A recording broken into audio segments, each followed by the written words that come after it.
Thank you for visiting ChristopherMedia.net. A different future starts with you. That's why GoDaddy does more than help you find a name. You can create, sell, and get found online, so any small business can drive change or build an empire. We need a new generation of thinking. Your way of thinking. Start different at GoDaddy.com. ChristopherMedia.net. From Asthma Core Studios near Detroit, Michigan, it's Unregimented. Gangsters, what's up, guys? And now, here are your hosts. Welcome to Unregimented number 306. I'm Chris.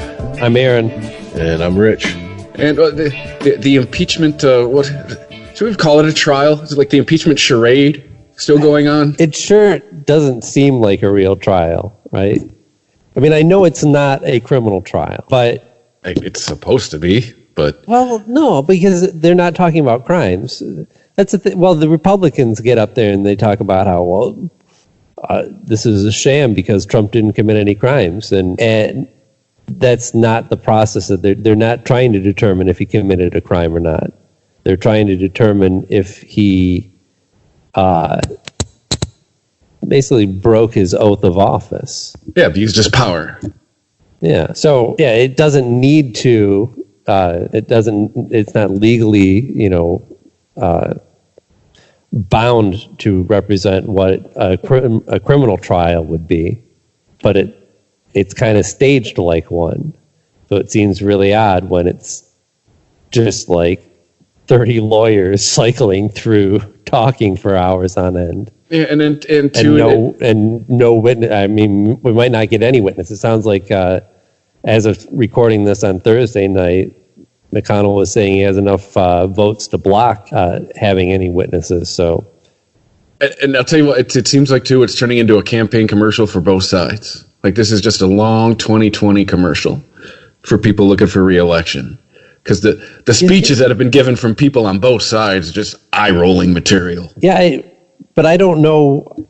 Like, I know what the Democrats would have to run on. It's I hate Trump. I mean, they'll be able to run on that for decades. But what do the Republicans have to run on? Witch hunt. Yeah, I don't know if that really plays. Like, oh, dude, trust me. I'm in the belly of the beast. It plays out here. It plays big time.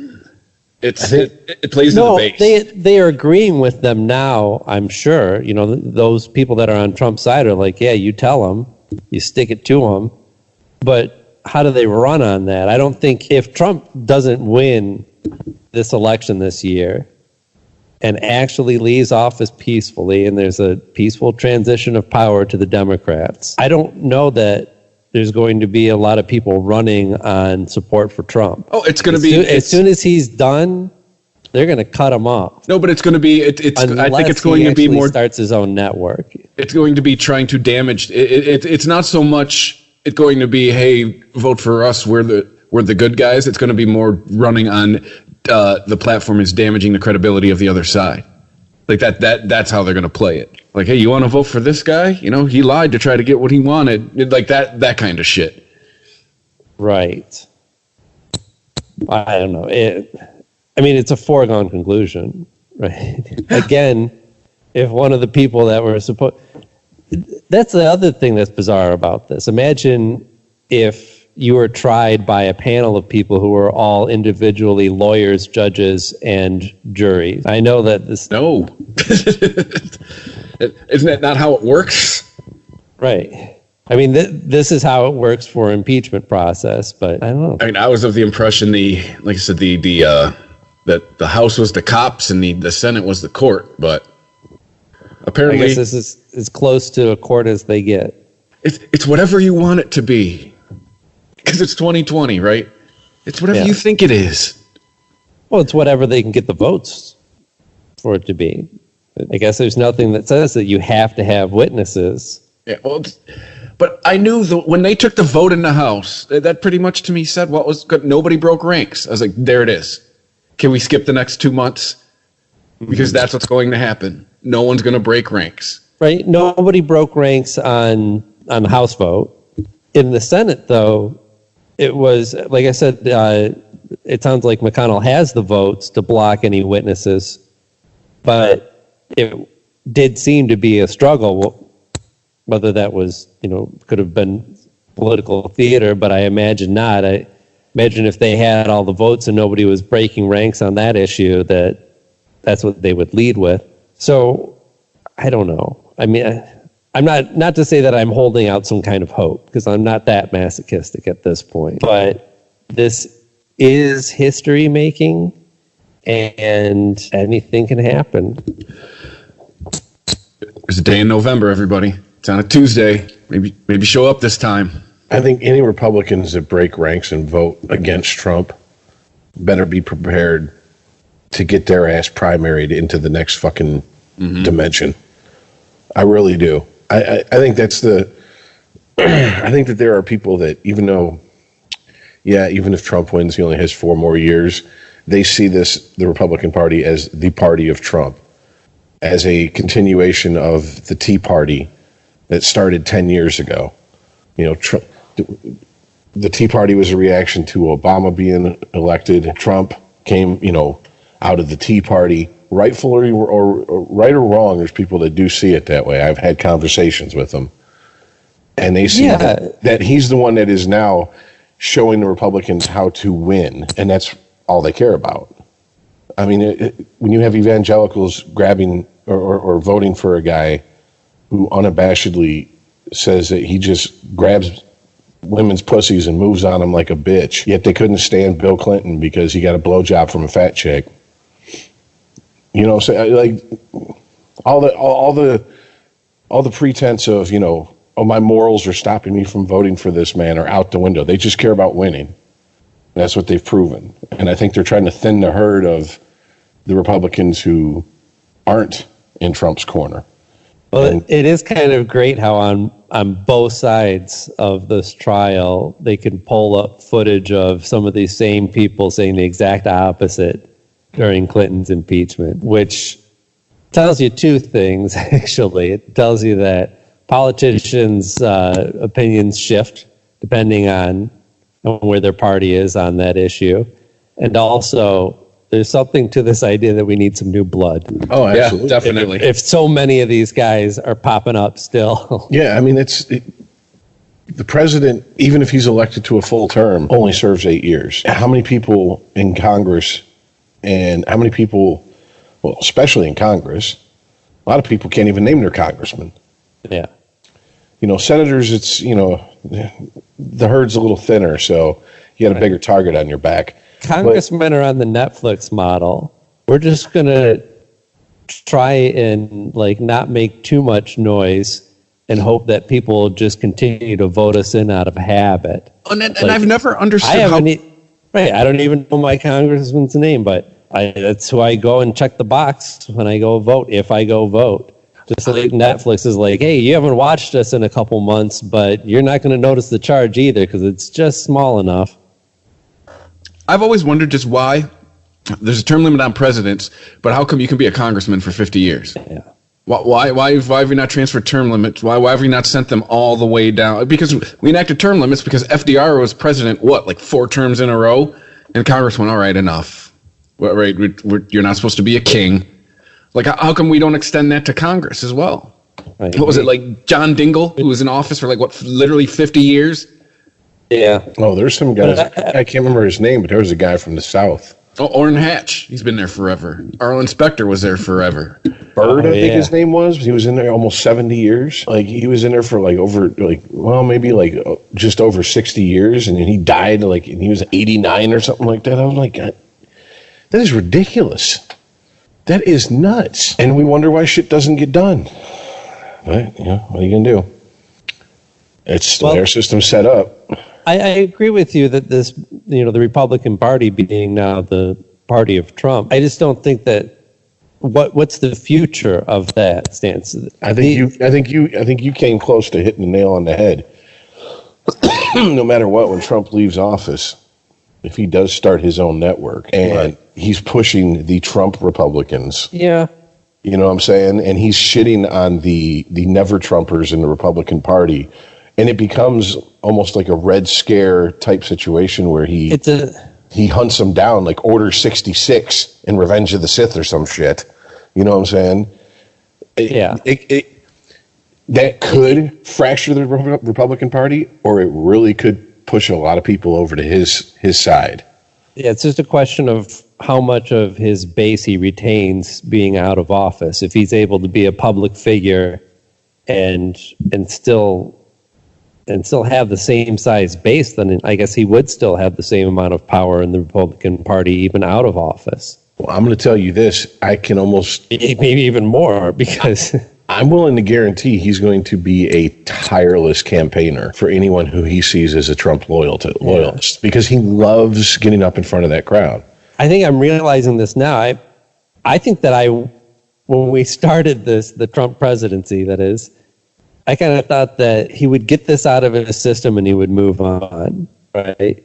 Because that seems to be the Trump thing in general. Like, he wants a casino, he buys a casino, the casino fails, and then he just leaves it and never talks about casinos anymore. But the idea of him just slinking away and admitting, well, he would never admit defeat. It'd always be, rigged election or whatnot.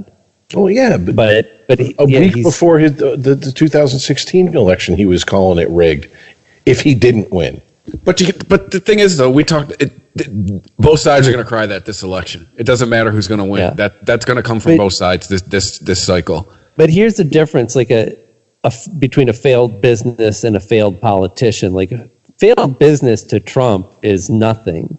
He's had many of them, and it doesn't bother him because that's just him playing the game, right? Trump still made money on all of his failed businesses. Well, yeah, you can write the losses off. So what does he care? Now he doesn't, okay, so the casino thing didn't work out. The NFL team didn't work out. And you just, cry sour grapes and take your tax benefits and move on. But there isn't that option for him as a failed politician. Like, being voted out of office or impeached is just a failure. There's no way to spin that unless you are going to say that the whole system's rigged. And if you're going to say that, then yeah, you're going to need your own TV channel to say that as loud and as many times as you can. Not only that, but I think he's really addicted to the standing at the podium, 20,000 people, chanting back his words to him. I think that I think there's a lot of reality to him being like a deer in the headlights when he won, and by the time he's like a year in, he's feeling like, this is what I was born to do. Like, this is the perfect job. Why would I ever leave it? Yeah, I could see him, even if the network is just his in name only, I could see him very easily still, like I said, still holding these rallies. And because he just, it's too perfect of a way to feed his ego. Like, I don't think he'd ever found anything until this that fed his ego. I kind of agree. We kind of covered this in the rallies are pre-show, a loss leader for him. He does the rallies to ensure he does it to ensure that he gets reelected, and also to show everybody how powerful he is. Exactly. To keep the Republicans in line, and hey, keep in mind, everywhere I go, all these thousands of people show up. These are the people that will vote you out of office if you turn against me. And even if he's not in power, if he can convince the politicians who have come over to his side and see the Republican Party as the party of Trump, that he still has that power even though he's not in office, he will have plenty of mice dancing behind him as he Pied Pipers down the fucking road. Right. And that's why I'm saying TV show and not the rallies, because the rallies you actually have to pay people to produce, and also some of them to be there. And television, you don't have to have all those people. You don't have to have the audience. You just have to have the numbers that show the audience. And you actually make money off of that instead of lose money off of it, because you sell advertising dollars. So. Oh, and if there's anything I've learned, although if anyone can fuck up a TV station. if there's anything I've learned from these Alex Jones, Young Turks, these type of online non-legacy news news, in air quotes, venues, is that they all bullshit and lie about their numbers. It's all horse shit. I mean, anyone who's being honest knows that their numbers are nowhere near what they fucking claim. Hopefully nobody's listening. But I've had people. Most of the time when people approach me to sponsor something on the network, they don't check out half the shit I tell them. I could be saying, "Oh yeah, we got 1 million downloads." They don't check that shit out. No, I keep it honest because it's how I am. I'm not going to try to fucking, sell them a bill of goods. But yeah, you're right. I could be. Yeah, we got 1 million downloads a week. It's crazy. Well, here's the thing. Those are also news channels, and Trump's news channel would be preaching to the choir news channel or a hate watch for people who absolutely are just going to have a fucking mad on against this man to the day he or they die. Cut to Alyssa Milano. She can't turn off the TV. She hasn't slept in weeks. But I mean, the point is that this will be him preaching to the choir, and they don't give a fuck. They just don't care. Whatever Alex Jones says, his true believers, they buy the shit. That's how come he's selling that pink paste or whatever by the bucket. For when the water comes to turn your frogs and children gay, you have this paste. Order it at AlexJonesInfowars.com. It's like, get the fuck out of here, dude. But these people eat the shit up. And I mean, I'm picking on Alex Jones, Infowars, and the Young Turks because they're the ones that I've dug into the most recently, and they're just both vile fucking lying sacks of shit that no one should believe anything that comes out of their fucking mouths. If they say the sky is blue, run outside and check. Don't take their word for it, okay? Like, these people are just, these are not news people. These are people that are one step, maybe two steps above televangelists. They are scum, and they're constantly begging for money. It's not about spreading news. They don't break any news. They shit on legacy news medias. They shit on the historically the media that we've gotten our news from. Yet they're completely dependent on these news sources giving them their stories so they can get their outrage clicks. They replayed an interview on Fresh Air this week, Rich. Maybe you heard it. Interview from like late 80s, early 90s, I think, with Jim Lehrer, who passed away recently, who was on PBS's NewsHour for decades. And she pointed out, she's like, you're like the last person that still is actually bringing something to the news. I can't remember exactly how she phrased it, but basically saying that like you were something other than just a presenter, right? And he said that he didn't understand what this job was for people that would just read the news off of a teleprompter into a television camera. And he was one of the last guys that was still, like, you felt was actually reporting, right? He was telling you a story because this is what he thought was important and you should care about, and you were trusting him because you trusted him as a journalist. See, but that's the thing is you are supposed to just read it. You're not supposed to. We're not supposed to know what side of the aisle. Wait, somebody's got to be the journalist, right? Yeah, but it's in the root word journal. It's you're writing down what happened. We're not supposed to know your opinion. We're not supposed to know how you feel about the story. Then you're now a talking op-ed piece. On Fox News, you couldn't call a journalist. Well, they're not. No, but on any cable news, I'm calling a journalist. I'm not picking. I'll pick on all of them. No one on cable news is a journalist. Absolutely, they're all pundits at this point. Well, I think there are exceptions. I mean, whether you agree with Rachel Maddow or not, I would call her a journalist. No, she's a pundit. Because we know her opinion. We know where she stands. True journalism, we are not supposed to know where you stand. Now, things you're talking about, talking about getting into investigative journalism. We've had this conversation many times, and we differ on it. But all I'm saying is that Jim Lehrer is a journalist, and the people on Fox News aren't. If you're giving your opinion to me, you're not a journalist. You're a talking op-ed piece. If we know where you stand on the issue, you're an op-ed piece. Jim Lehrer wasn't doing opinions. He wasn't doing op-ed pieces. He was doing the news. If we know where you stand on it, you're not a journalist. You're giving your opinion. Are you talking about Jim Lehrer right now? Are we? Yes. If we're not supposed to know where you stand, you're supposed to deliver the news. That is it. But we don't. Like, he didn't talk about who he would vote for or anything like that. Weren't you just saying that she was that she was applauding him for being more than a news reader? Was she saying that he understood that the job was supposed to be more than a news reader? Yeah. Well, then you're giving your opinion. You should just be delivering the news. Who, what, when, where, why.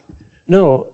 That is your job. No, not the difference between reading the news off a teleprompter and having an opinion about it. The difference between reading the news off of a teleprompter and actually being involved in the journalism behind it.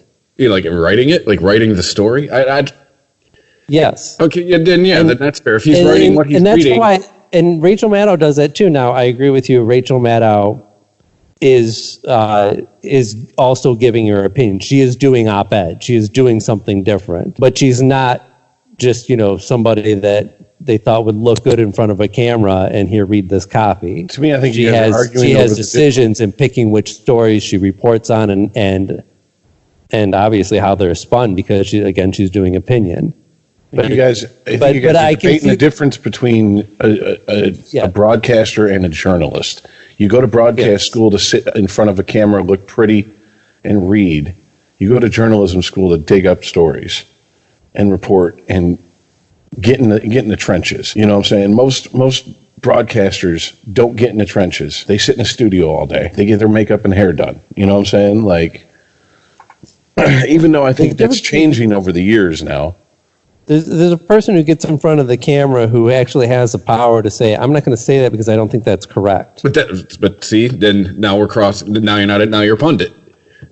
It's not on you to determine. No. It's not on you to determine what information you can and can't deliver. You are just supposed to deliver information. That's it. Well, everyone on TV is only supposed to deliver information. Nobody's supposed to make a journalistic or editorial decision on what they want to report and how they want to report it? Technically, no. Technically, someone else tells them what they're supposed to be doing. It's called a news director, an assignment editor. Right. You're speaking about how most news is presented. I'm just saying that there are exceptions, and that doesn't make them bad. It doesn't actually makes them better at their job than somebody who's just reading somebody else's copy. Yeah, but Chris, I also think you're going off of a definition that was decided upon before Fox News came on the scene and completely fucking rewrote the rules. I mean, even just outside of them coming on and going, we're going to cater to one side of the political spectrum. Outside of that, they came on and did something that CNN didn't do. Remember when there was CNN, they would do the in-depth shit, and then there was headline news, two separate networks, and that was the one that you got like your 30 minute every 30 minutes to, it rolled over, and every couple hours they'd, it's like Sports Center. Yeah. They do a live one every couple hours, whatever. After Fox News came and blew up and started taking the ratings and getting the ratings they did, cable news said, well, if we want those ratings and we want those advertising dollars, we have to evolve. And they started basically copying Fox News model. That's where MSNBC came in. However you want to look at it. And if you even go back further, if you look at print journalists, look at someone like Hunter S. Thompson. He was considered like an outlaw in the journalism community because he was reporting on stories in ways that was considered taboo.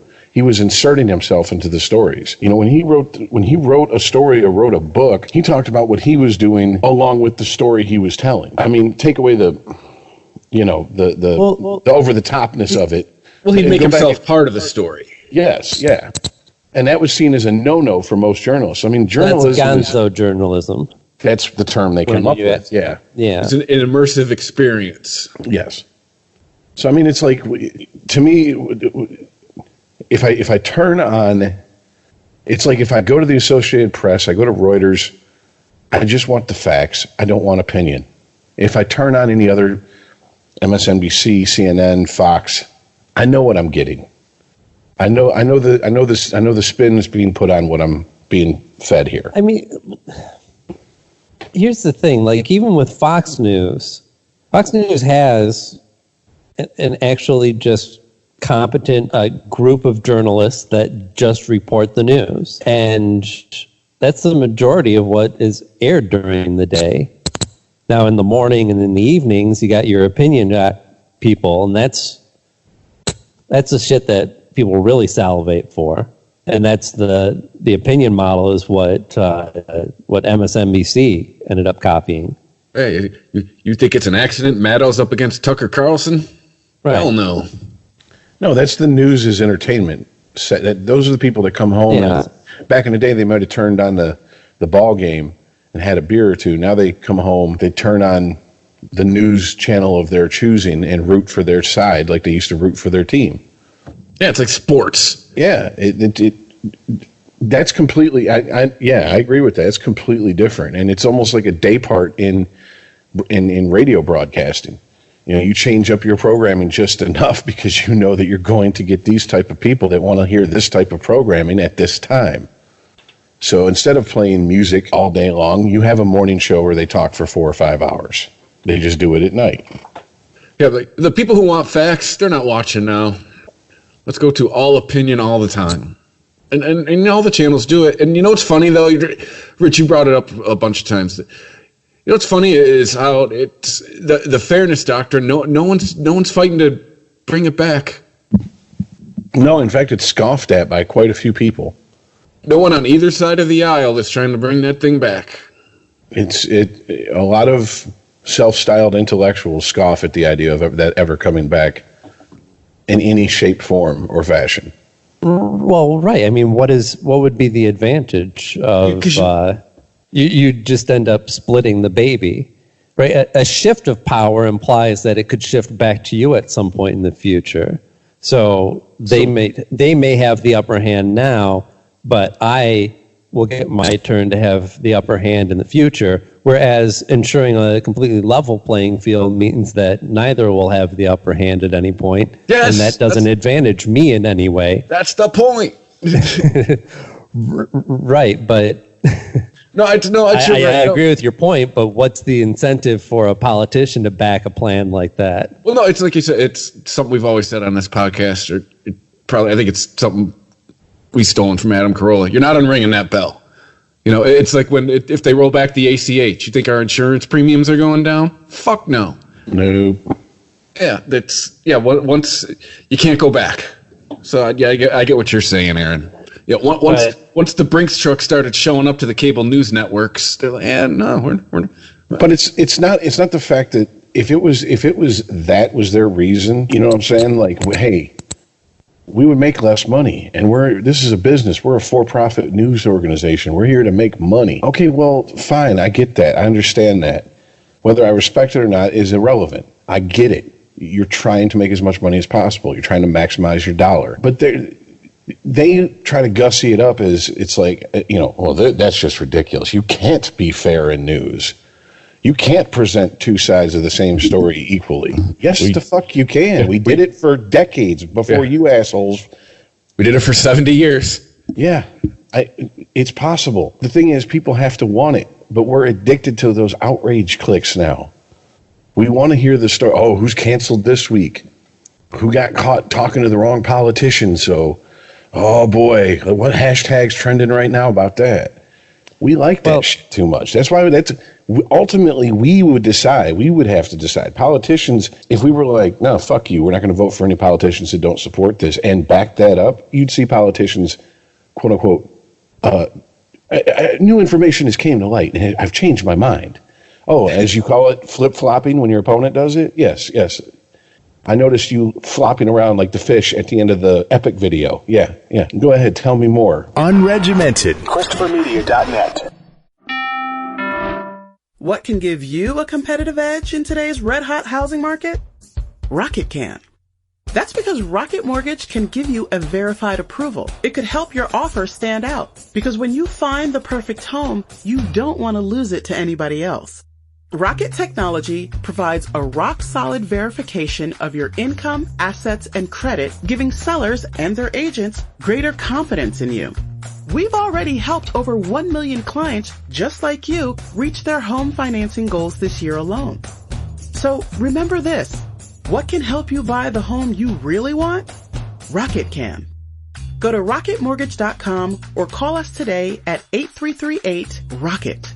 That's rocketmortgage.com or call 8338-ROCKET. A verified approval is based on an underwriter's analysis of your individual financial information, appraisal, and title report. Call for cost information and conditions. Equal housing lender licensed in all 50 states and MLSConsumerAccess.org number 3030. ChristopherMedia.net. Unregimented. So, but political op-ed is always going to be a money generator because it's got a built-in audience. Yep. And if the major news organizations don't leap all over that, then they're just leaving money on the table. I think the worst crime is the disaster and disease reporting from the major news organizations. Oh, you mean how we're all going to die again? Right, coronavirus being the latest one that's definitely going to kill somebody you know. Let's see, what was it, 10 years ago or 15 years ago? It was SARS. What other things? Oh, Ebola. When we first started the podcast, Ebola was going to take us all out. Zika. Flesh-eating disease. Yeah, that's right. Zika virus. Yep. We've had like 3 or 4 major ones just since we've started doing the show. Mm-hmm.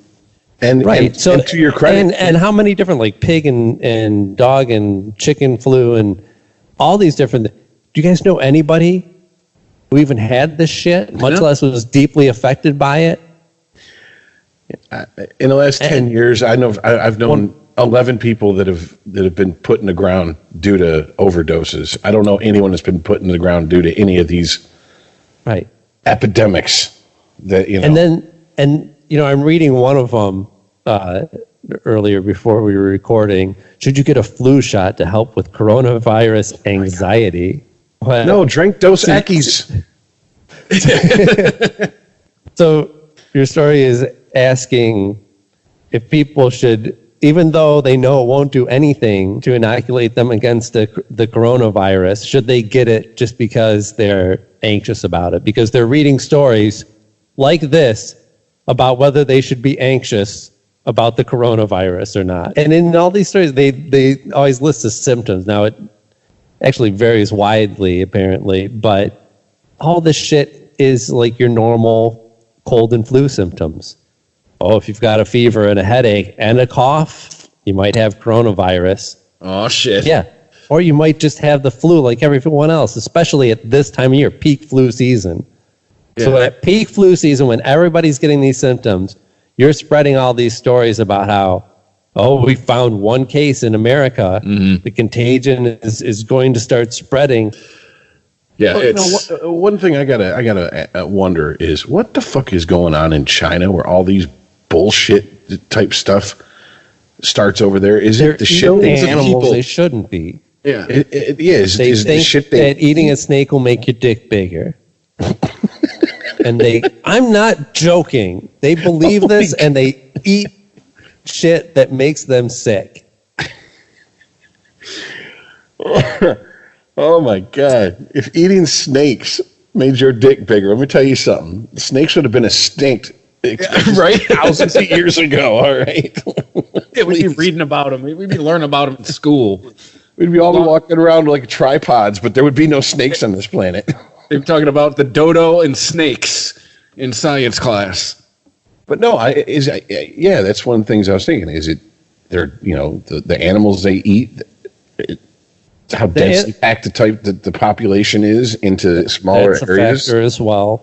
Poor health care. Yeah. Well, some of this is diseases being able to jump species just from close proximity. People living in a house with 10 other people and 80 chickens in the next room. Yeah. And some of it is from eating animals that we don't normally eat. So we're not normally introduced. So these are viruses that are having a whole new opportunity now to infect a whole new species.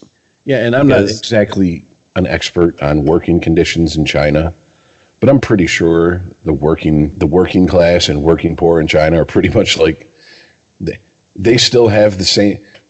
They chew some of the same dirt the working class and the working poor in this country chew, which is, I hear when shit like this happens, inevitably I start hearing people say, "If you're sick, don't come to work."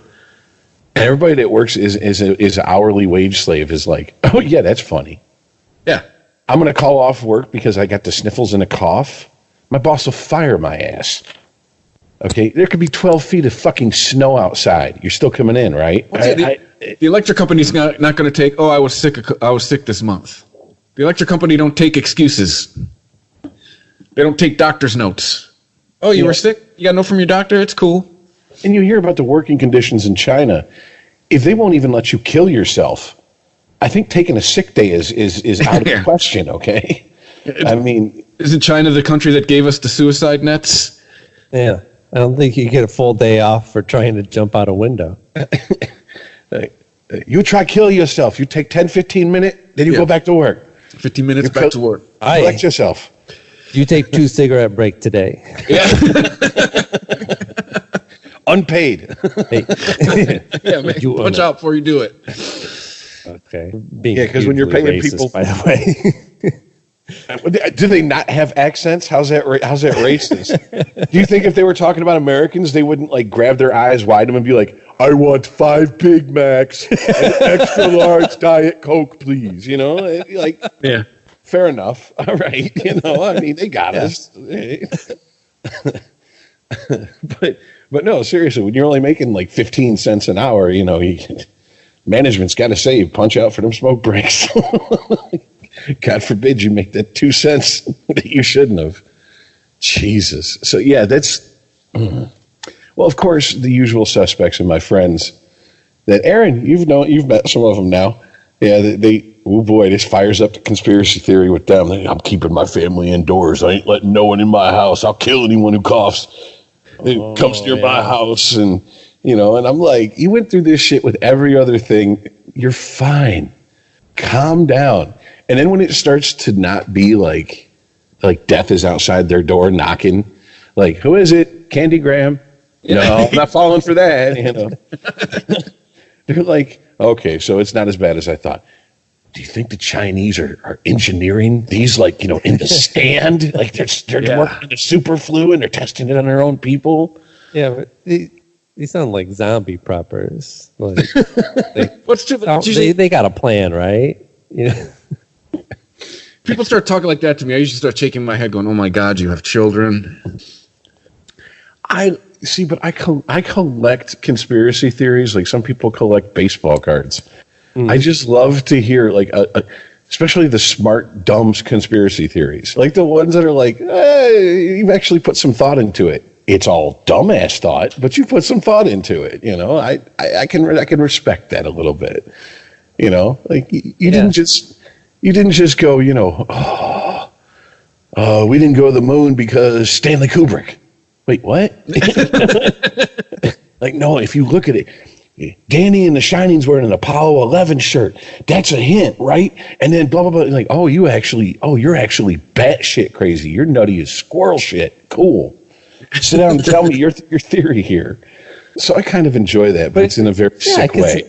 Cause I enjoy the passion, right? They may be passionately wrong, but my God, you're going for it. It's kind of like why we like watching people fail on talent shows, like America's Next Greatest Singer or whatever the fuck they're called. Yeah, I always love the ones that that's about right. They just suck, but they just like, and then they just get destroyed by the judges, and they're like, whatever, I'm not going to let this set me back from chasing my dream. And Paula Abdul sitting there high off her ass. Yes, Queen, go ahead. Yeah. But get the fuck off our stage.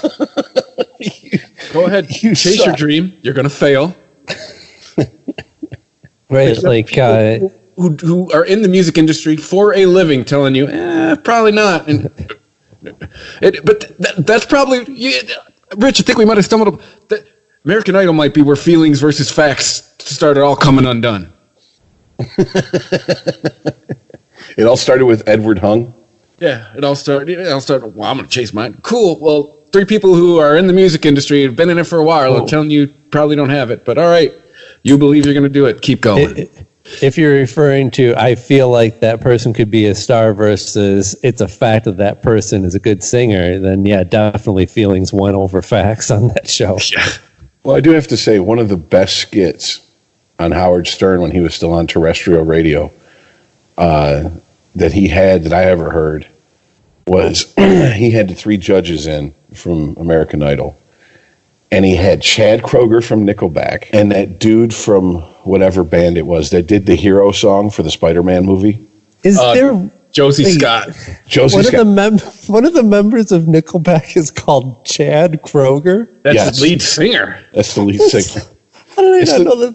That is the most generic name ever. I love it. They're Canadian. I imagine he probably wears shirts that just say shirt on them. Andy was married to Avril Lavigne, so figure that one out. But yeah, they came in and they performed, and none of the judges knew that these were the guys that wrote and performed the song. They just thought there was two guys covering the song, and so they get done, and he's like, "So what's your honest opinion?" And he just trashed them for like 15 minutes. They're like, "You guys are horrible." And, of course, Randy, you pitchy dog, you're all over the place. You guys, your harmonies were a little off. And Simon's just like, this is horrible. No one would ever buy your version of this song. Meanwhile, it's number 1 on the charts. Yeah. But also, like, really? You did? How are you in the music industry and you did not know who these 2 people were? Especially at that. I was in radio when that was good. That was a number 1 song. You were right. How the fuck did you not know the 2 guys singing the number 1 song currently? Because could you think the average person could pick Chad Kroeger or whatever the other guy's name was out of a lineup? 20 years ago, yes. Now, no. But when that video was all over MTV and it was all over rock radio and adult contemporary radio and alternative radio, yeah. I don't know, man. Because Dashboard Confessional did the theme song for the next Spider-Man movie, and that was it was a hit for him. I remember it getting tons of airplay and tons of play on the radio, and I'm like, I know what the guy from Dashboard Confessional looks like, but I don't think the average person does. I mean, I think the average person just doesn't give a fuck. Seriously. I mean, let's be honest. Aaron didn't know that the lead singer of Nickelback's name was Chad Kroeger. I don't think I've ever heard that name in my life. But I mean, like, even just in as much as flack as Nickelback has taken for the last 25 years, it's like at some point someone should have said that name in relation to Nickelback and made you go, no, that can't be his name. I've known Aaron for a while now. I just don't see Nickelback coming across his radar. That's why. The only reason I can identify a single Nickelback song is because that fucking Photograph song became a meme. Oh, yeah, that's right. With Trump. I forgot about that. I think even before Trump, people were doing that. What was the Trump one? It was, what Photograph was it? It was him. Or no, wasn't it Hunter and a couple of people from Russia? And it was recently. Really? Oh, okay. No, it's been in the last 6 months. Maybe meme is not the right word, but it was kind of people would just make jokes about that song. Oh, anyway. With the scene from the video of him holding the yeah. Oh yeah, that's like at least 10-year-old meme at least. Yeah. That's what I'm talking about. Memes have been around now so long. It's like the first group of reruns on television. Right, we're not far away from going like, I don't even understand memes anymore. Back in my day, memes used to be funny. Who's going to be the Nick at Night for memes? Is it going to be Newgrounds at Night, and they're just going to show old memes? Or kids in 20 years, like, why is that cat mad? How'd they get that cat to frown like that? Oh, that ain't nothing but Photoshop. Yeah. Remember Photoshop before deep fakes? Yeah, our grandparents are so fucking stupid. Well, we somehow strayed far away from the coronavirus. So. Yeah, but it's all still bullshit that we're talking about. So it's kind of in the same ballpark. Touche. Well, yeah, I mean, I guess that's all I really had to say about it. That this is no different than any of the other things that they said were going to kill us. And now it doesn't even matter whether something's going to kill us or not. I mean, it matters. It matters whether we die or not. But as far as any kind of reporting on something that might be an actual threat, what does that look like? You've already gone to 10. You've cried wolf so many times that when an actual disaster hit, people are like, come on, please. I'm not wearing one of those stupid masks. Yeah. You know what? Every time I used to see that when I go to New York all the time because it's an international airport, people walking around with masks and their eyes aren't covered. So I'm sitting there thinking, like, do you know anything about science? Whatever you're trying to prevent is going to go in through your eyes. There are mucous membranes in there too, dummy. Go full ET suit or nothing. Yeah, exactly. Is your whole head covered? Because your ears got to be covered too. Unless you're walking around in a fucking space helmet, you look like fucking Michael Jackson. Yeah, it's like wearing a condom on your balls. Yes, exactly. Not really doing much there, Chief. Exactly. Wait. What's with the sack condom? I need sack protection. All right? I'm trying to protect myself against AIDS. Because a rubber ain't nothing but a padded bridge for the crabs to my sack, okay? I need sack protection. Oh, God. Well, you hit the nail on the head, the whole, okay, this is it. This is going to be the end of the world.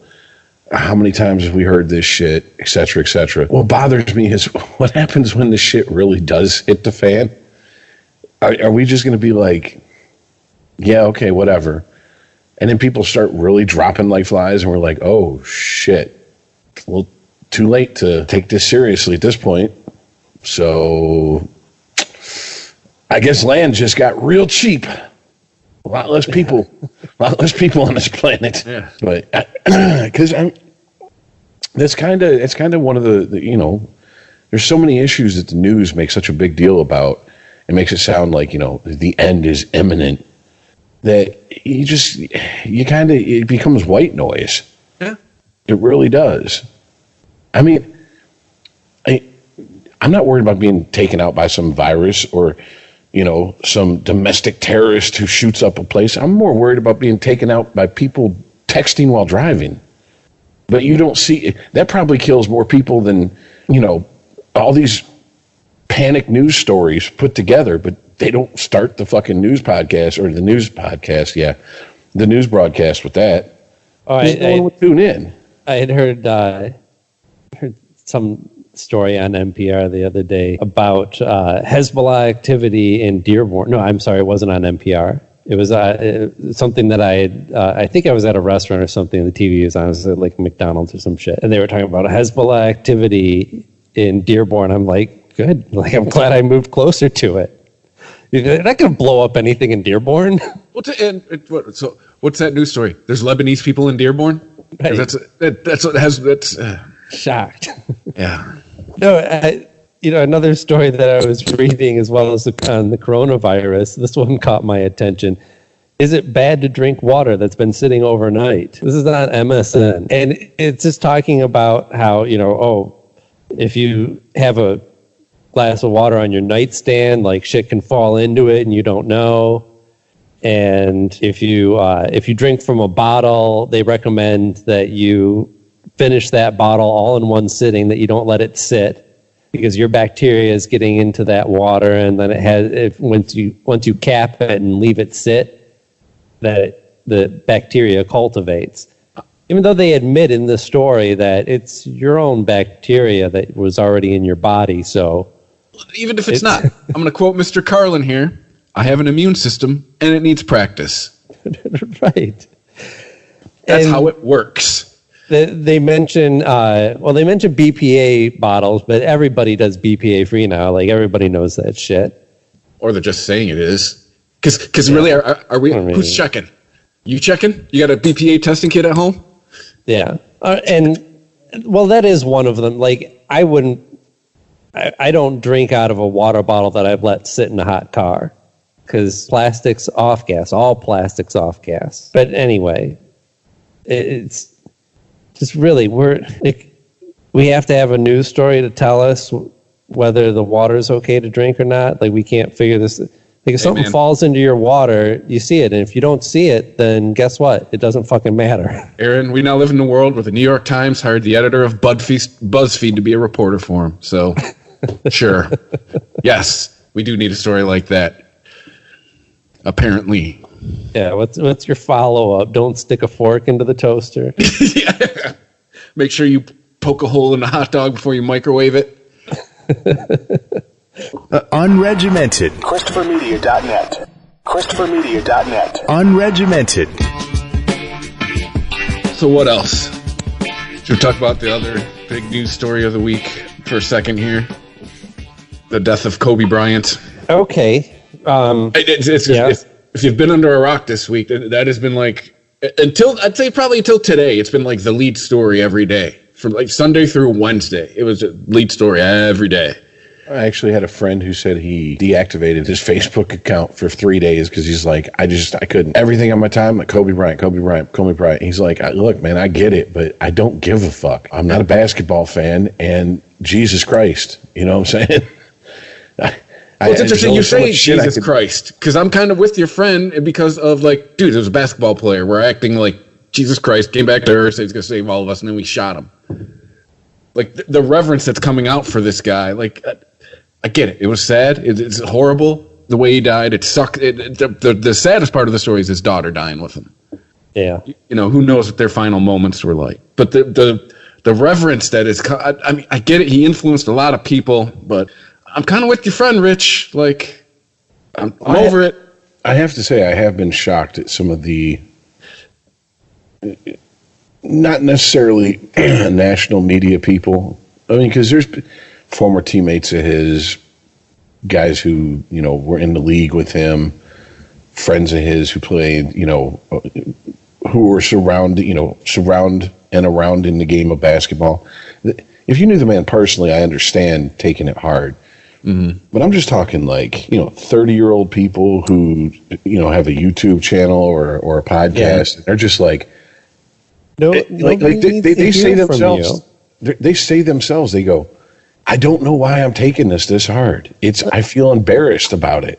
I can imagine if I were somebody who watched sports, first of all, and you know, had watched him and enjoyed him on the court, I could imagine wanting to take solace in reading about people who knew him and, you know, what did they have to say about what type of person he was. But I did, and I really didn't care. Well, all I'm saying is I'm agreeing with you, Rich. I see the reason for those opinions. Let's hear from the people who knew him. From the people who were never met the person, don't really know him as a person, or just talking about how his performance as an athlete affected them. Who gives a fucking shit? Nobody needs that opinion. It's because social media is telling them they gotta feel bad about it. I really think that's part of it. Well, I mean, I don't know. I think they legitimately do feel bad about it. See, I don't get feeling bad for somebody you never personally knew. Like, trust me, I understand that it was sad. I didn't grieve, but I felt bad when Prince died. I felt bad when David Bowie died. Well, I mean, these are people that you hit the nail on the head. Stuff that affected me, but I didn't grieve for them. Exactly. You felt bad. You didn't grieve. We have people never met this guy like grieving for him like they fucking knew him. See, I can't say I went that far down the rabbit hole of like grieving for, because there's two people that I've never known, never met, never laid eyes on in person that died. One was a musician, one was a comedian, and they died so young and so unexpectedly. I felt like, wow, they still had a lot of work ahead of them. You know, this wasn't a situation where it was like they were older, they announced they had cancer, and then a year later they're dead. You know, this was, you know, I think both died in their 30s, like early to mid 30s.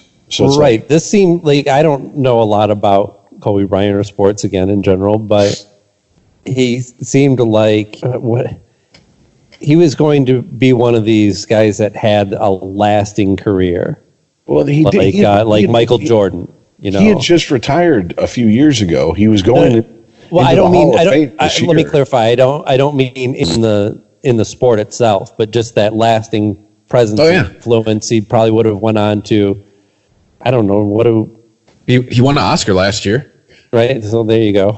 Yeah, and I mean, on top of that, that's I think part of the reason that his daughter was with him was because apparently she is, you know, for her age, was a highly ranked, basketball player. Yeah. And he was, doing what, well, if you were a retired musician and your son was one of the most, talked about and buzzed about musicians, wouldn't you want to try to help him as much as you could, or your daughter, wouldn't you want to help her as much as you could? I think he was kind of transitioning into that. And who knows, he could have ended up in coaching or something like that. Yeah. I mean, he was only 41, just turned 41. Right. He was born in 78. Yeah. He seemed like somebody, and correct me if I'm wrong, but he seemed like he was an athlete that was actually going to post-career do something with his influence. Yes. And not just, try and get on MTV Cribs with a big house or a flashy car or something. I'm sure he had all that. He had a fucking helicopter. Mm-hmm. Shit, but you know why he had a helicopter? I got a dinosaur egg. That shit smell wild, son. and Earl tried to shit on him for just being, crazy rich and having a helicopter to have a helicopter. You know why he had a helicopter? Well, you listen to Adam Carolla, you heard it. He missed one of his kids' school plays, sitting in traffic. It was I guess that was the story. But in general, it was just about trying to have a bit of a normal life. To be able to get to his family and his work without spending fucking 3-4 hours in traffic every day. And I have to say, helicopters don't seem like they're as safe as planes. They just don't. I don't know why. I don't know if it's because maybe they fly lower. I have no idea.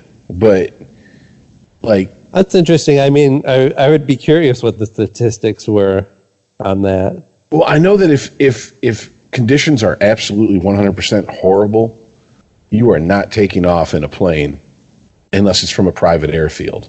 Mm-hmm. You are just not. They won't let you. Now, a helicopter, you don't need an airstrip.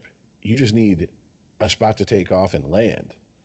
So I guess you could maybe. You don't need a flight path either, because you're just going by what's in front of you, what you can see. Well, especially if you're under the, if you're flying under the radar and you're not in a heavily populated area, I mean, I guess you could get away with it.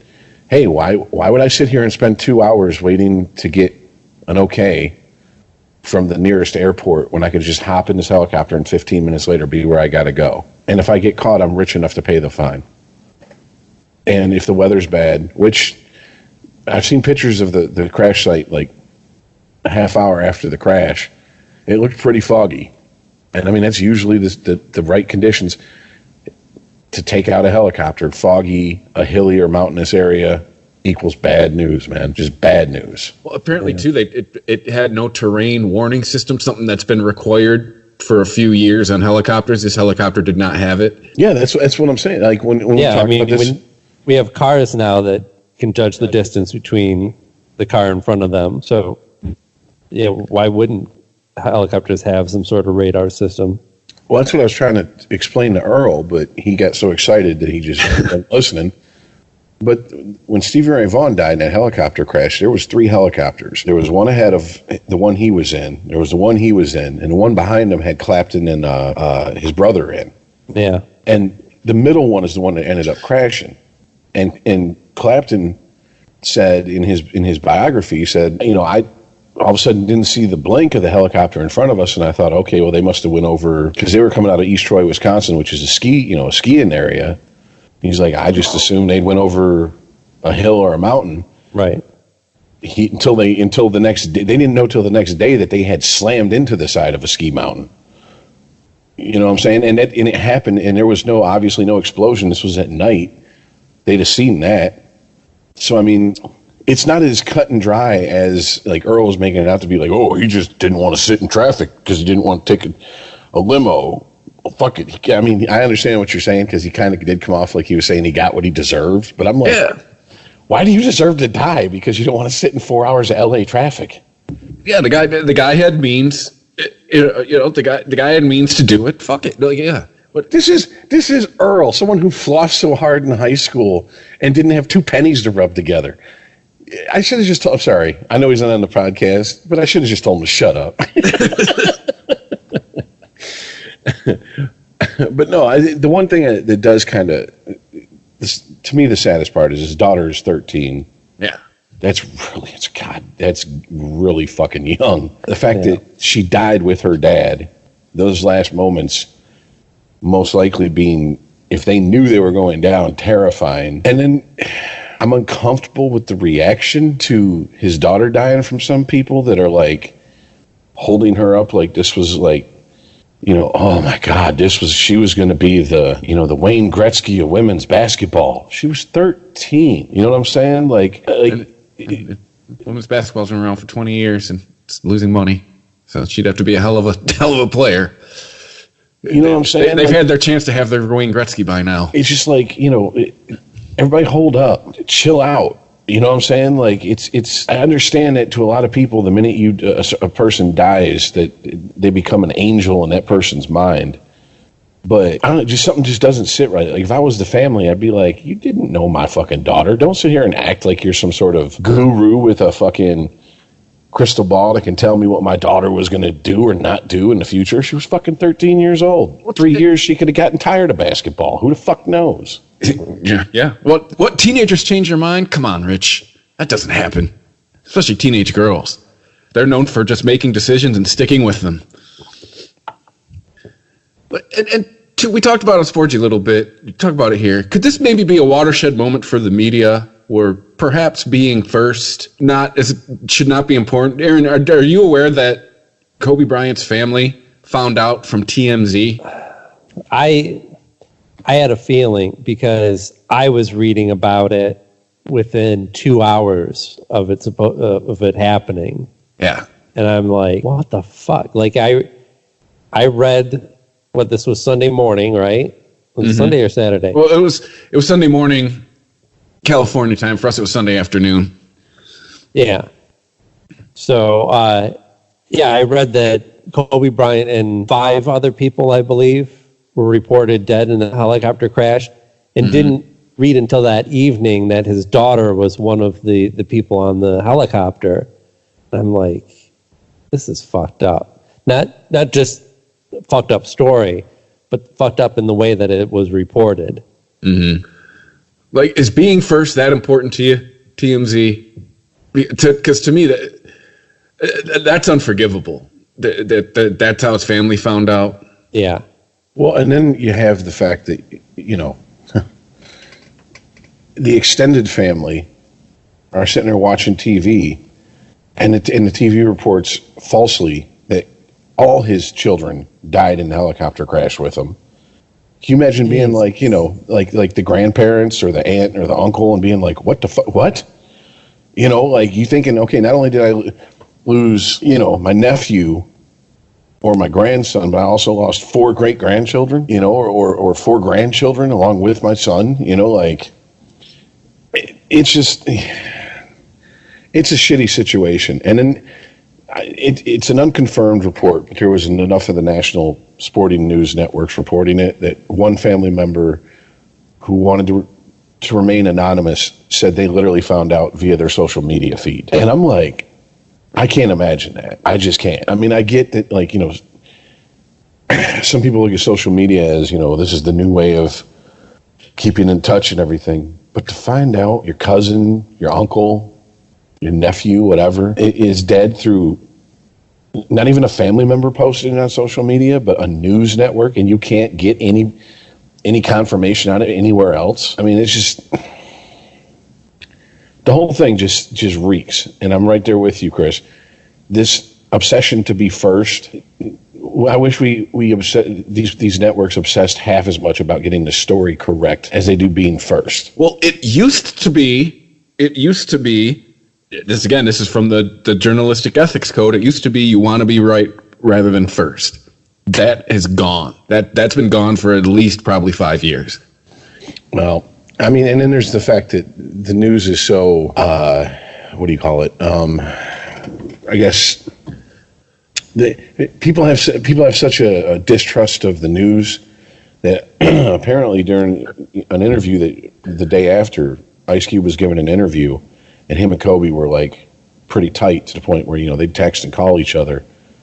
And he heard on the news that Kobe Bryant had died in a helicopter crash, and he didn't believe it, so he texted Kobe expecting to hear back from him. Ooh. You know, and it was like finally, you know, after like an hour or two, he's like, oh shit. And then the more and more news started coming out, he was like, well, I guess it's true. I mean, that's how much people don't even trust the news anymore, because like, it's not about being accurate. It's about being the first one to get it out there. Yeah, and news, you could go two ways with this.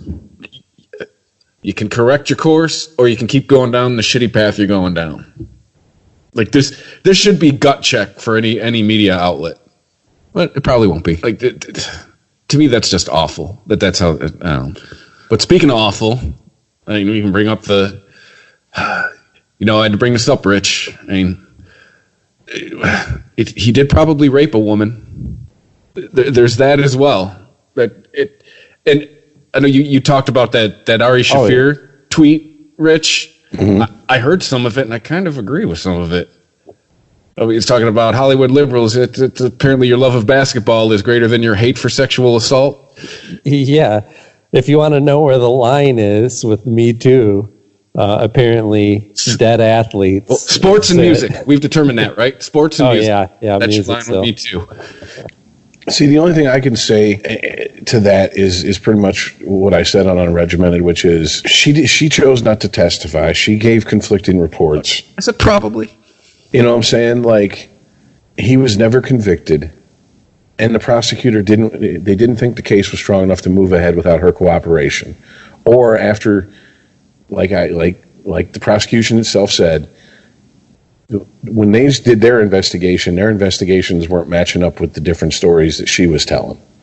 And the fact that multiple men's semen was found in her underwear, et cetera, et cetera, et cetera. And it's like, I don't know. I don't know. You know what I'm saying? To me, I never really had any strong feelings one way or the other, because to me, when I first heard about it, I was like, okay. Because it was first reported that he got caught cheating on he was 23 at the time? 23-year-old basketball player got caught fucking a 19-year-old waitress in Colorado behind his wife's back. That was how I first heard the story. Yeah, I'm like, really? Gobsmacked. My jaw is on the floor right now. You know, and then you know, the story comes out that okay, she claims she was raped, and then the further story comes out, well, what's the physical evidence? You know, vaginal bruising, and I'm like, 6'8" black guy, 5'2" white girl. I might have an idea where vaginal bruising, how that happened. I guess to me though, the thing that's damning for him was his apology. He apologized for it. Like it wasn't even the fact that he settled or that she didn't test. It was. He came out with a statement that sounded like a lawyer wrote an apology that wasn't an apology. Like, to me, that was kind of like what do you apologize if you didn't do shit? Why are you issuing a statement? This was in 2005 before everyone had to apologize for everything. He gave the Me Too apology before Me Too was even around. Yeah, that's what I'm saying. Like, this was before you had to apologize for everything. No, it's not just that he apologized. It's because if he'd have come out and just apologized to his wife, look, I had an indiscretion, you know, and I disrespected my wife and our marriage, and I apologize for that, you know, and I'm sorry that this girl her life has been turned upside down by the very fact that I had an indiscretion involving her, and that's all I'm going to say about it. No questions. Have a nice life.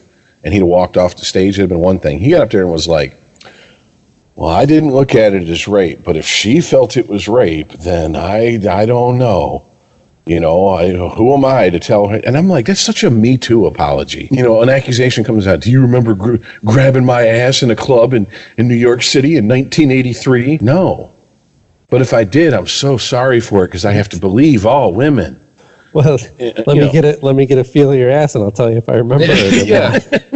I grabbed a lot of asses. Some of them were memorable. Others, not so much. Was this my coke years? Because if it was, I'll just issue a blanket apology right now. You know, just any woman who wasn't my mother depending on how coked up I was. I'm sorry for being around from 1973 to 1983.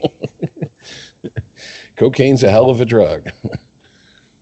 But no, and like I said, people, oh, he settled. There was a settlement and an NDA. Yeah, there's always an NDA when money exchanges hands and is kept out of civil court. And I'm telling you, the man has enough money, even back then, to where he hired sharks as lawyers who went to him and said, this is what you're going to spend on a civil trial.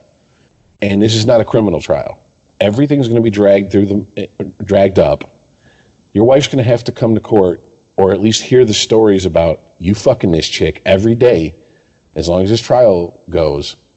You already had to buy her $7 million. I'm sorry, I fucked this white bitch ring. You really want to drop another $10 million and possibly get divorced and lose half? Throw her $2 million, have her sign this NDA. Let's move the fuck on. I'm sorry. Maybe this is cynical of me. If I'm him, I'm taking it all. I'm taking that advice. I really am. I'm not going to push the issue, end up paying 3-4 times more than what I could just pay her to go away and possibly initiate a divorce proceeding with my wife in the state of California. That's true. Fuck that. State of California is like Bernie Mac in Bad Santa. Half. I want half, Eddie. I'm an American woman. Yeah, no, fuck that. No, I'm sorry. And call me what you will. Well, what else you look guilty. I look guilty, but I'll be a guilty motherfucker who didn't give up half his shit. Well, I mean, he still had to buy a $7 million ring, so I mean, just. Oh, I'd make that part of the legal bill personally. To me, that came with it. Your Honor, I'm accustomed to this lifestyle. Well, you could sell that $7 million ring and fund your own lifestyle for fucking a year or two. How about that? It doesn't work that way, though. I'm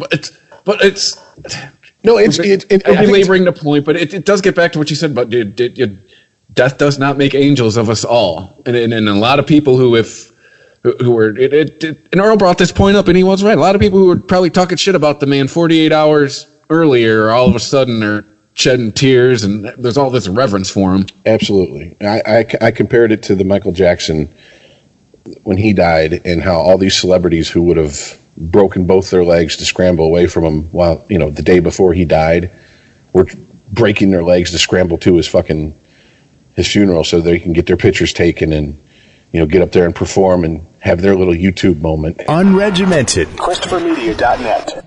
Curated by Kohl's latest collection is now available in select stores and at Kohls.com. For a limited time, shop unexpected new favorites like reusable drinkware from Corksicle and fun arts and crafts from UV. Vormy's heatable plush toys are perfect for little ones. Homesick handcrafted candles are a great gift to make anyone feel at home. And who doesn't love sweet treats from Candy Club? Shop Curated by Kohl's for these digital need-to-know brands and more. Tap the banner now or visit Kohls.com. ChristopherMedia.net. Unregimented. Ultimately, here's how I look at it. Did it happen? Was it a story? Yes. Okay. When is a polite time, a politic time to bring it up then? I'd say let the body be buried. Because that one chick from the Washington Post who literally minutes after it's announced, she just jumped right on Twitter. Yeah. Let's I'm not saying let's deny history, but maybe wait for the body to be buried, let the funeral happen. But apparently respect for the death and respect for the dead in some circles is not a thing. I did hear how about a respect for the family? It's bad enough that, like we were saying earlier, that some of them are finding out through social media and through traditional media even. And, can we just... It's bad enough that everybody has their opinion that they're throwing out there about this guy. You really need to add that to it right now. What is that going to solve? Exactly. It's this other thing. We used to have it. It's been gone for a while. What's the word? Decorum? Maybe? I don't know. It's crazy. General courtesy. Remember that? Here's anyone. Okay, first of all, Ari Shaffir is a troll of a comic. Yeah, and I mean that in the truest sense of what an internet troll is. He says shit he doesn't believe in just to get a rise out of people. He's kind of doing Sarah Silverman's old act. Yes, 100%. On top of that, he doesn't have the best impulse control because 6 months ago he was on Joe Rogan's podcast, and him, Tom Segura, and Bert Kreischer were out. And Ari slipped Bert Kreischer a hit of ecstasy without him knowing it, and then took him home. What? And yes, and then took him home. And then took him home to took Bert Kreischer back to Bert Kreischer's house. Oh, okay. And he was like, "I'm not feeling right." And Bert Kreischer's wife started flipping out because, like, apparently he's got like some health issues. And Ari was like, "Whatever. I only gave him one hit. He'll be fine." And like Bert Kreischer's wife was like, "Fuck Ari, get the fuck out of my house before I call the cops. You drugged my fucking husband." Like, what are you, fucking 15? That's fucked. You know, and but he's laughing his ass off about it on Joe Rogan's podcast. And even Joe Rogan and Bert Kreischer are kind of like, you know, they're like, nervous laughter. But even Joe Rogan was like, "I don't know if that's cool, man. Homeboy's got some health issues. What would have happened if he'd have stroked out or something?" And, you know, Ari's attitude was, "Did he? No. So what are you worried about?" He's that type of guy. So I expect that from him. Journalists or whatever, influencers, I don't know what the fuck you'd call them, who had to jump on Twitter or other social media the minute they found out when he was a rapist. Okay, well, you know what? This isn't about disrespecting Kobe because you feel he's a rapist and trying to respect his alleged victim. This is about you pushing your pet cause. This is about you being able to fucking virtue signal how wonderful you are. Because if you, how about this? Don't mention Kobe Bryant. There was 8 other people that died in that fucking helicopter crash. Why don't you talk about their lives? Well, why don't you mention them? If you did follow that story with that reporter from the Washington Post, she ended up just making it all about her. The story ended up being all right. It ended up being all about her and how her editors were trying to, the paper was persecuting her and all this and that, you know, because she got suspended because her managing editor told her to do something and she didn't do it. But she of course she turned it into she was being oppressed and all this bullshit. Okay. Like, dude, how about your boss asked you to do something and you didn't do it? That's why you got fucking suspended. What specifically was she asked to do? To take her tweet down, and she did. Oh, okay, I see. And then two, she was also doxing people who were threatening her. Which, if I was her editor, I'd be like, "Are you fucking crazy? You're putting out the names and addresses of people, and you work for us. What the fuck is wrong with you?" That's for 4chan, you fucking idiot. If she was doing that with a company Twitter account that's attached to the company she works for, I'm surprised she's not fired and being sued right now. She got reinstated, and the newsroom signed a petition supporting her, saying that the editor had to explain their actions. Well, once again, like I said, if you think that he was a piece of shit, he was one of 9 people that died. What about the baseball coach and his entire family that died in that helicopter crash? You know, a guy who has coached kids all his adult life, worked with children. Obviously, there's no dirt on him that's been dug up yet. You know what I'm saying? Like, why didn't you do a story on him? Why didn't you do a story on any of the other people in there? You know, yeah, look, Kobe Bryant died. You know what? Not exactly my favorite person, so whatever. You all know who he is. You all know what, the stories. Why don't we concentrate on the other people that died? And she retweeted a story from she retweeted a story from The Guardian. If I'm her boss, I'm going, what the fuck are you doing? Retweet a Washington Post story. I mean, like, there's just so many things in that. I was just like, wow. The inmates are running the asylum. We're there, everybody. Well, that's just, unfortunately, that's part of the... Well, Chris, everything it revolves around me news mindset. You know what I'm saying? Like that. No. What was the line from Almost Famous? when he calls and he's like, they're like, look, you need to give us the story. We already got a Hunter S. Thompson. We don't want another one. Stop partying with the band and give us your fucking story. Someone needs to tell her, look, you're not Matt Taibbi. You're not Evan Wright. Cut it the fuck out. Write what you're paid to write and tweet that bullshit on your own personal account, not one attached to us, a company who could get sued for libel and slander. Which that shit's starting. Sandman. Yeah. CNN settled with him. They set the precedent. That kid's going to be rich. That kid's going to get like 4 or 5 news organizations cutting him huge checks. And he might actually get that. From what I heard, he might actually start going after, his lawyers might actually start going celebrities on Twitter who are talking shit about him. He's probably going to be insufferable. Imagine his parents. I know, right? But at the same time, I think that... Well, you're just going to stand there and smirk at me? Hey, yeah. Smirk paid for college. Smirk bought this house we're standing in. Can we get him and David Hogg in a Thunderdome and shoot the winner? As they get to walk out, everybody wins. Yay! What I do like about that situation is it's the last few years people have been able to run off at the mouth unchecked on social media, and it's time to stop that shit. Yeah. You can't just wildly say shit about people that isn't true. You can't do it in the newspaper. You can't do it on TV. You can't do it on the radio. Why are you allowed to do it on the internet? And this is where I think people younger than us would, for the most part, agree with that. Me, I'm just like, I feel like, wow, the wild, wild west days of the internet are really coming to an end, because that's the internet I remember from the beginning. Anybody can say anything, and god damn, they did. And you just learn to fucking let it roll off your back, man. That's back when it was a novelty. That's back when it wasn't delivering us our news. When it was, you know what I'm saying? Right. You could see, a video clip on the internet that somebody shares with you, and you have this immediate reaction, and you think you know what's going on, but then there would be a news story about it, and it would explain it in context, and you go, oh, that actually makes more sense now. Now the news is just reporting on the same reaction that you had when somebody shared it with you online. They're just reporting on that initial reaction of like, hey, here's some punk-ass kid giving the evil eye to this Native American. Fuck this kid. Well, I don't know. It's also, you have a belief now by a certain number of people that someone posting, go kill yourself in a comment after a post you make is considered a death threat.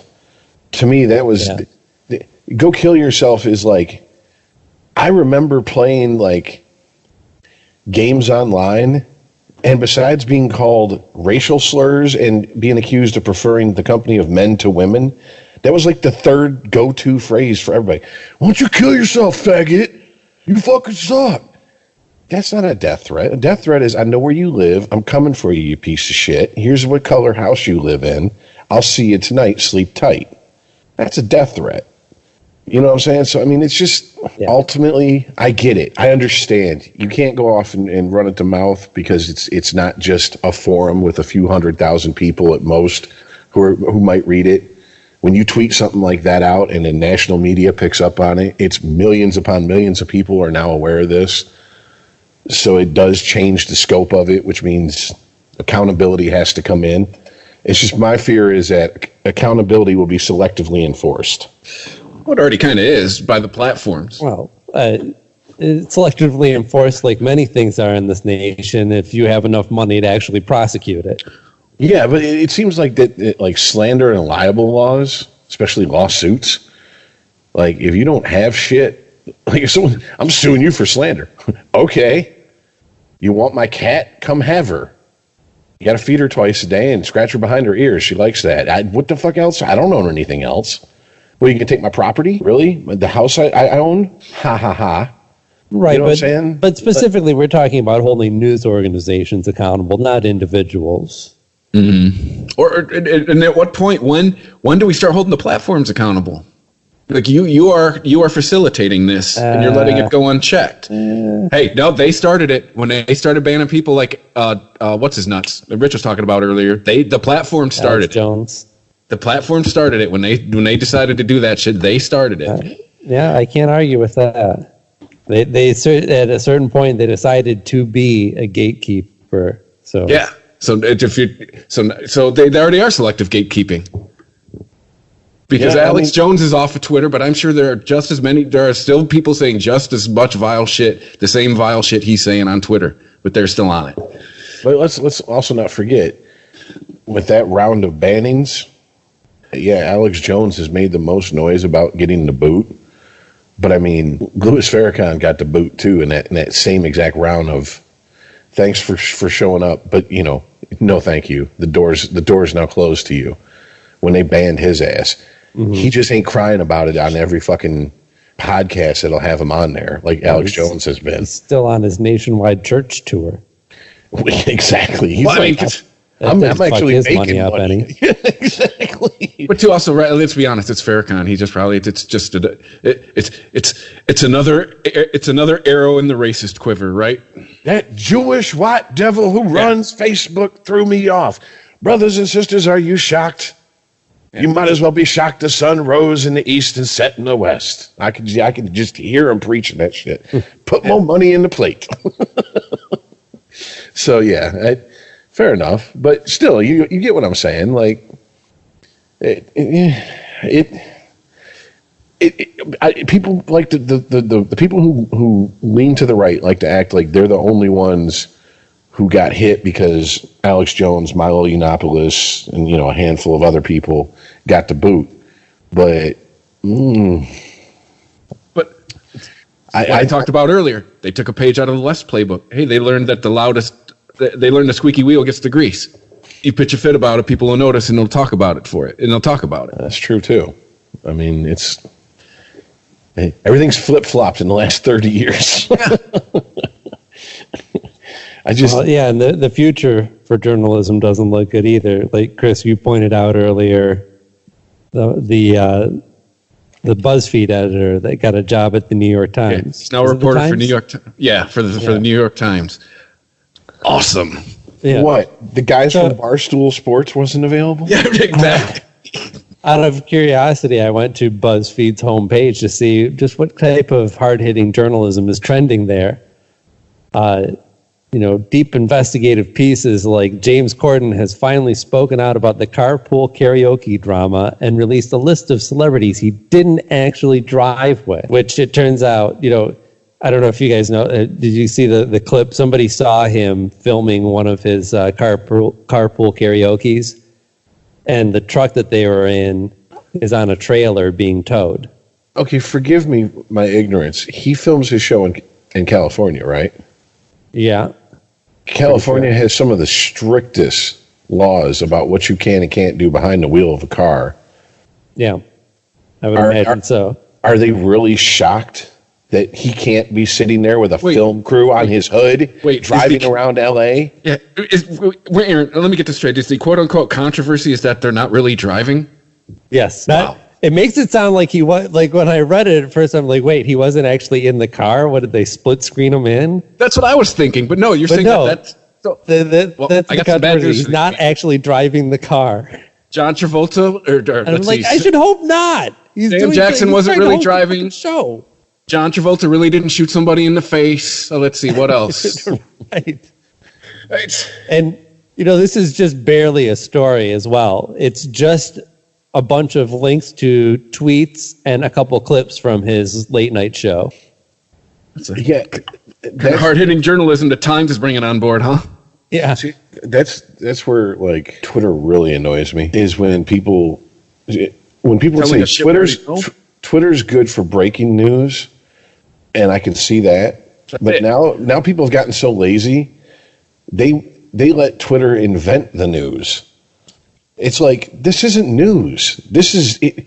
I'm sorry you're dumb enough to think that every time Spock and Captain Kirk beam down to a planet, they actually beam down to a planet.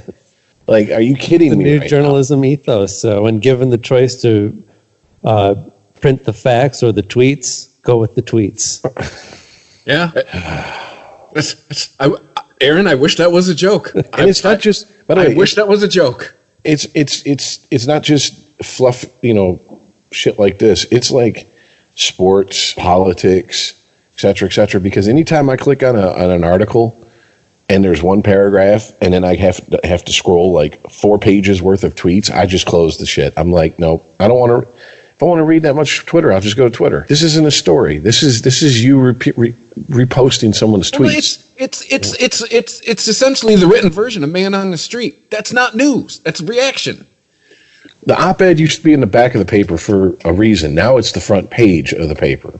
Yeah, it's great. When you see a story on Twitter, you click on it. It takes you to the story, and the story is a bunch of tweets. Yeah. And I view, like I said, I view tweets now as you're just getting Man on the Street commentary. That's essentially what tweets are. Well, what's even worse now is, and this is just showing my age because I don't fuck with Instagram, but well, I believe in having memories. That's the other thing. Why I'm not on Instagram.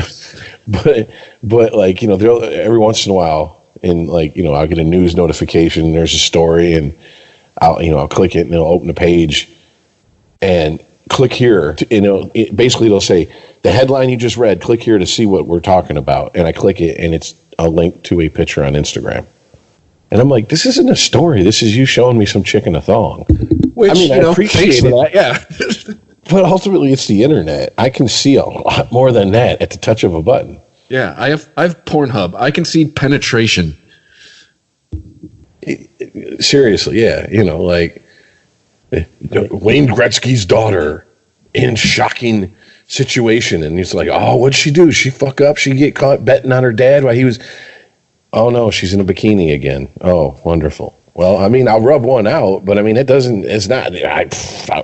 This is like the argument that I constantly have with my Google News feed. I say, quit showing me stories about Kate Beckinsale, and they're like, quit clicking on the stories and we'll quit showing them to you. I'm like, well, you just told me that her abs look great, so how can I not click on it? Well, first of all, did you see the video of her handlers getting her ready for like some photo shoot where she's just sitting in a chair reading, petting her cat, and they got her leg up over her shoulder and they're like applying the tanning shit? No. And I'm just like... And it's 2 guys who could not give a single fuck less. Yeah. That's the saddest part, because I'm like, I'll do that job for free. I'll pay to do that job. Seriously. Like, I will out of my pocket. I will pay you to do the job. Yes. I will. Yeah, I think that's a rule. Whoever's got the boner is usually the one paying. There's very few jobs where you can have a boner and still get paid. Yeah, that sounds like a good rule for life. Yeah. Whoever has a boner is opening the wallet. Yeah. But yeah, like that's a very good one, because she's been in just a ton of clickbaiting. First, she's dating Asshole Eyes, Pete Davidson, and then now she's dating that Machine Gun Kelly guy, and I'm like, wait a minute, Machine Gun Kelly guy? He's a rapper. He played Tommy Lee in that fucking that biopic for okay, yeah. So apparently she's got a type: tall, skinny, tattooed, drugged out.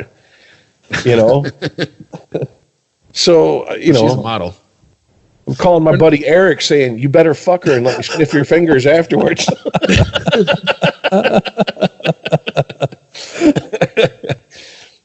Make her call you Rich just once. Just do that for me, dude. Oh, but yeah, no, seriously. And woman's 50 and she's aging in reverse. Yeah, I know. It's good Lord. Yeah. Sorry. You said Kate Beckinsale, and it was just like, I don't understand this. She looks fantastic looking. She always has been. Like, I think she's actually gotten hotter as she's gotten older. Yeah. Most women, as 40 approaches, the wall is undefeated. You know what I'm saying? Like, they hit that motherfucker face first. You know what I'm saying? Like, she might be the first one that puts the wall, they have a Mexican standoff into like maybe her 60s even. I feel the need to remind you that she is rich and can afford things to make her look like she's not aging. Well, yeah, especially when Jennifer Aniston does an interview, and they're like, so you've always been open about plastic surgery. Have you had any since the last time? She's like, no. I know people don't believe me, but I spend, $15,000 a month on beauty supplies. That's why I look like that. And I'm like, oh, okay. All right. You spend what a guy at Ford makes a year on makeup. Yeah, you better look good. I'm not saying no. Give a shit. By the way, the Apple show that she's on, Morning Show, is not a great show. It is really entertaining, but it's not great by any stretch. It's got some great performances in it, and hers are amongst some of the best. I've seen her in play. I watched every episode of Friends. I've seen her in movies and whatnot, and she's always like, yeah, she's okay. She's fantastic in this show. There was a couple movies she was in that weren't like movies that I don't remember seeing her in anything that I was like, I thought she was exceptional in. The Good Girl with Jake Gyllenhaal and what about John C. Reilly, and the Brothers McMullen. Or was it? Okay, yeah, I don't think I saw either one. Well, the Brothers McMullen was like one of her first movies after Friends. Okay. And it's like an old Ed Burns movie. It was like one of the first ones he directed. And she had a supporting role in there, but she was really good in it, but she didn't play the romantic comedy character she plays in everything. And I thought she was really funny in Horrible Bosses, but that's only because I'm like... She was funny, yeah. But I watched that movie, and I know it's a fake character, fake story. I was like, what the fuck is Charlie's problem? You know what I'm saying? I know. I mean, at a certain point, you got to be like, honey, look, do you see what she looks like? In fact, how about this? If you are going to get upset that I fuck her, why don't you come and join in? How about that? In sickness and in health, this is a pretty sick situation, but I'm willing to do it for you, honey. Come on, let's go. I don't understand. Like, seriously, if my wife had a boss that looked like Brad Pitt, she's like, honey. I'm like, all right, just don't have him look you in the eye while he's railing you. I don't know. Have him fuck you from behind or something. I don't know. Does this end in you getting a 6-figure salary? Because, whatever. Like, seriously, like Jamie Foxx said, he made the mistake of looking Prince in the eyes one time. He's been in love with the motherfucker ever since. Just, I don't want to know about it. Just, whatever. Do what you got to do. Just do some Kegels when you come home, because I'm sure he's got a hog, too, because that's how God works. Knocking the bottom off that shit, so... But, oh, God. So, okay, so hold on a sec. Now, that is, real quick, that show you're talking about, because I haven't seen it. Is that a fictionalized, like, morning show? Like, news morning show? Yeah. Okay. But also, Aaron, I believe you're now canceled because I believe you're not allowed to say you don't like it because of what it is about. Wait, what? It's got a Me Too storyline. Yeah.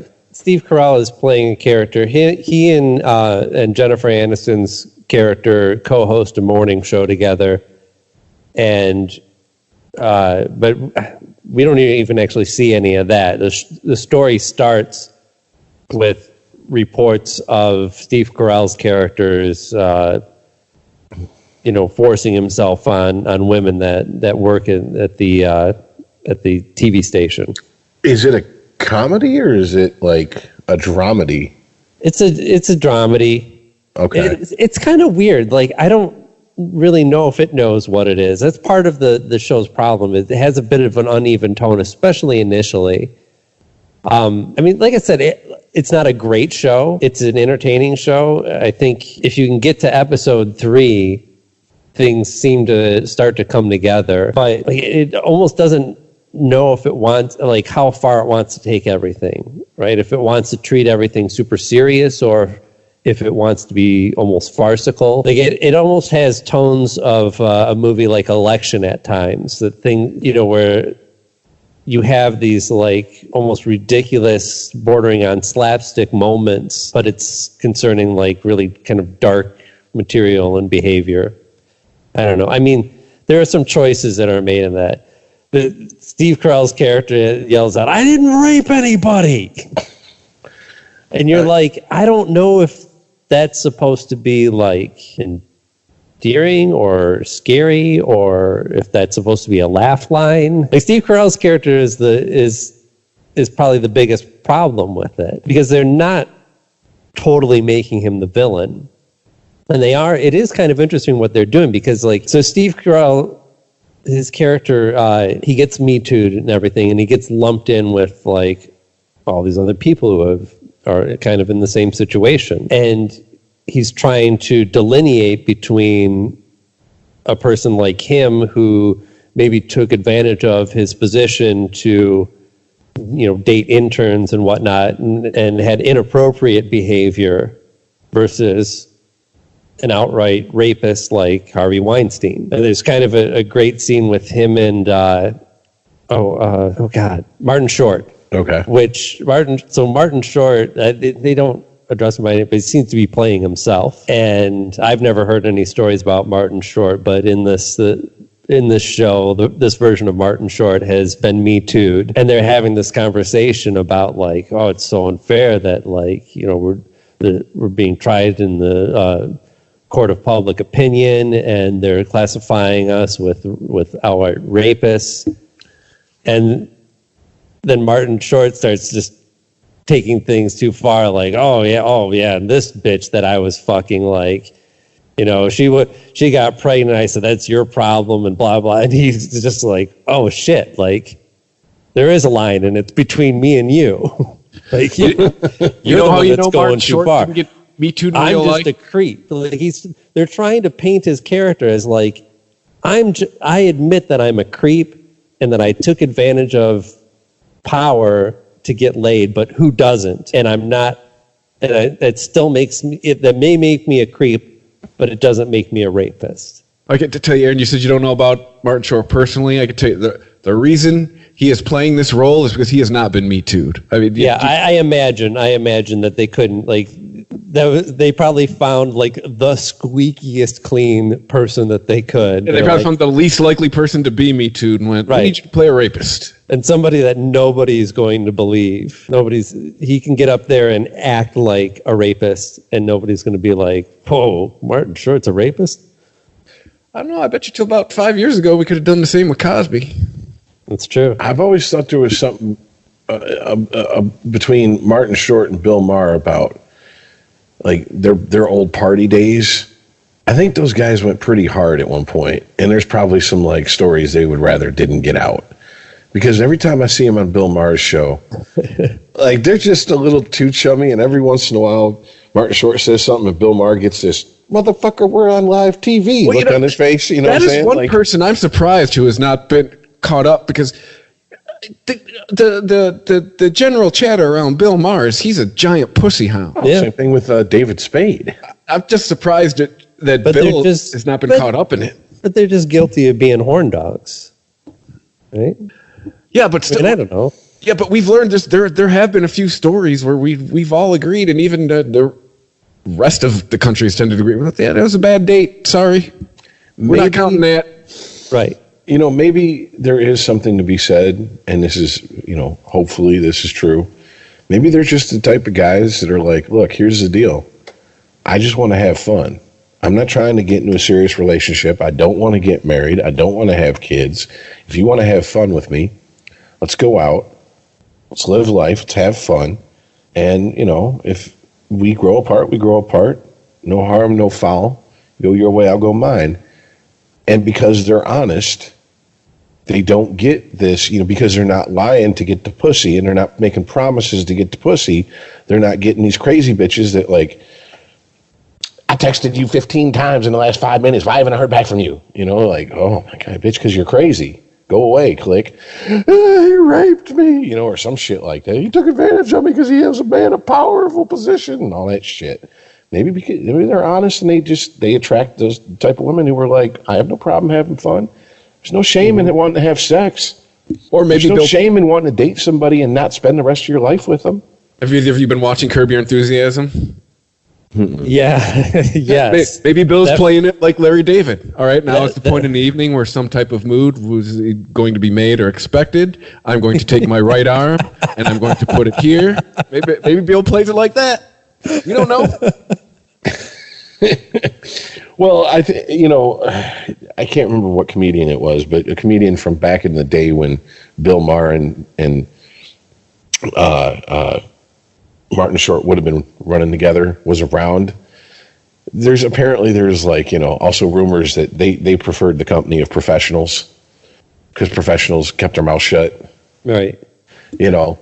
So that sounds about right. Have you another show that I started checking out was Miracle Workers, which is the show, if you're not aware, this is a show where Steve Buscemi plays God, and he's like God as the dude. Like he's just checked out. He does not give a fuck anymore.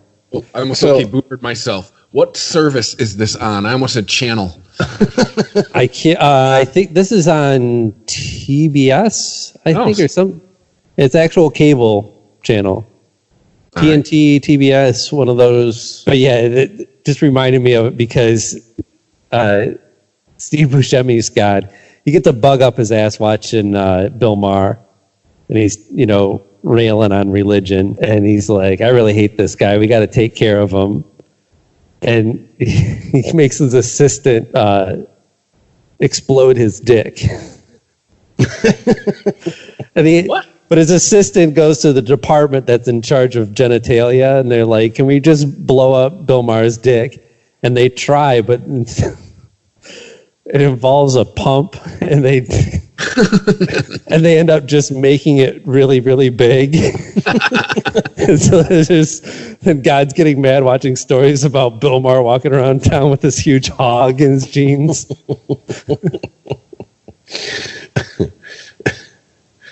Oh shit!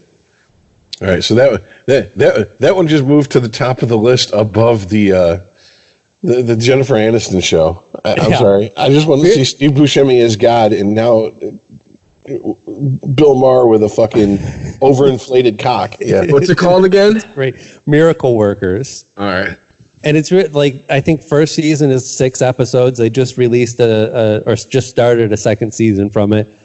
I've watched the first 2 episodes and really enjoyed them. It's kind of, it's a little bit Good Place, like The Good Place, but it doesn't lean so heavily on the existential theories and whatnot. It's more just about, it's God running heaven like any normal failed business, basically, where he just does not give a fuck anymore. Nice. All right. Well, do we want to wrap it up, guys? Yeah, I think that about does it for me. Yeah, cool. Well, hey, thanks to everybody who's listening.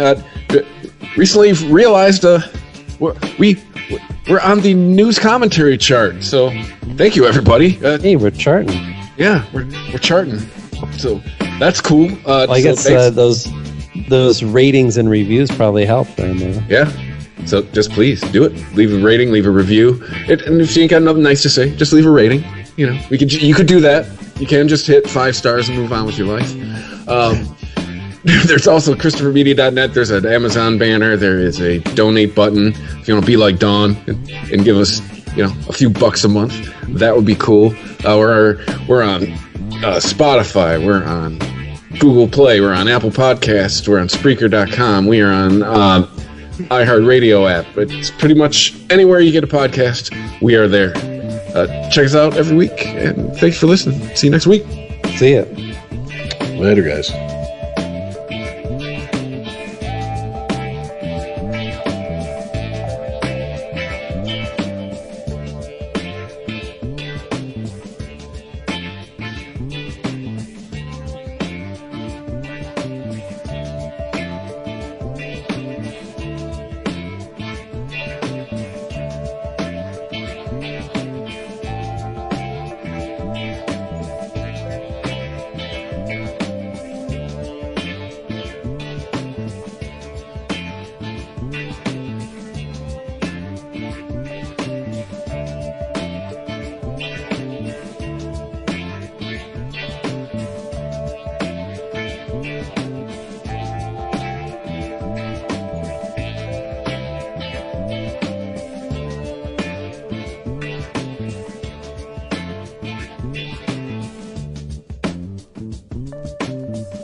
Unregimented. ChristopherMedia.net.